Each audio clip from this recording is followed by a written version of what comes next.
Okay, so hello, dear learners. Today we are going to discuss about the next questions जो हम previous video में किए थे उसके आगे कंटिन्यू कर रहे हैं क्वेश्चंस को।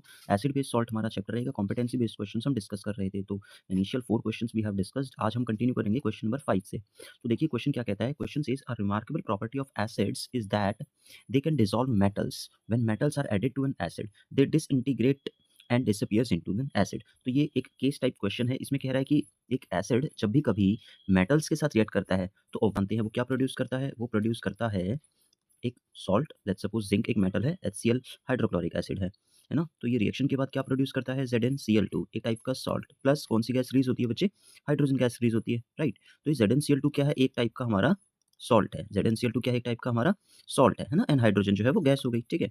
अब आगे क्या कह रहा है, state one other common observation when metals dissolves in acid, explain the reason for the observation. क्या आप कॉमन ऑब्जर्वेशन फील करते हैं। तो we feel that the there are the bubbles will be seen and effervescence will be there. Effervescence of what, effervescence of कौन सी gas की रहेगी, hydrogen gas की। तो hydrogen gas will be released, this will be observation, okay.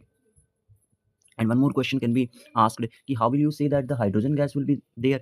So you say ना कि hydrogen gas burns with a pop sound. hydrogen gas किसकी sound के साथ बर्न करती है, it Burns with a pop sound, ठीक है। आई होप ये चीजें आपको ऑलरेडी पता थी। नेक्स्ट क्वेश्चन डिस्कस करते हैं। If the acid with the dissolved metal is evaporated can we get the same metal. So the answer is no, we can not get the same metal back. The reason is because जब भी कभी एक metal, whenever a metal reacts with an acid, एक नया substance बनता है, क्योंकि ये केमिकल रिएक्शन हो रही है, it is an chemical change. तो एक नया सब्सटेंस बनता है जिसे हम कहते हैं salt and hydrogen gas is released in this reaction. So the answer is no, we can not get the same metal back again because this reaction is happening, chemical reaction is happening.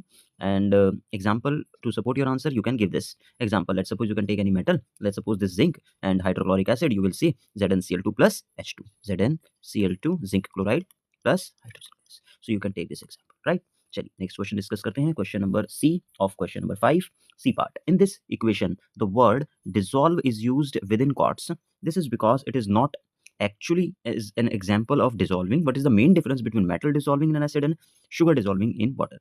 Metal in acid। और second चीज क्या कह रहा है वो हमसे, second चीज हमसे कह रहा है कि sugar in water, sugar in water. तो मेन डिफरेंस हमसे पूछ रहा है sugar in water and metal in acid का। तो फर्स्ट डिफरेंस क्या हो सकता है, first difference is this only कि मेटल इन एसिड कैसा चेंज होगा, it will be a chemical change, right. ये कैसा चेंज होगा, it will be a chemical change. वहीं अगर बात करें शुगर इन वाटर, तो ये कैसा चेंज रहेगा बच्चे, that will be a physical change. I hope ये चीज आपको समझ आ रही है। सेकंड पॉइंट हम कह सकते हैं कि इसके अंदर मेटल इन एसिड्स के अंदर जिसमें केमिकल चेंज हो रहा है, new substances being formed, new substances formed, इसमें नए सब्सटेंसेस बनते हैं, ठीक है। अगर आपसे पूछे कि कौन से नए सब्सटेंस, तो एक सॉल्ट बनता है, हाइड्रोजन गैस रिलीज होती है। वहीं अगर बात करें शुगर इन वाटर की, क्योंकि ये एक फिजिकल चेंज है, तो इसमें कोई नए सब्सटेंसेस फॉर्म नहीं होते हैं। तो no new substances are formed.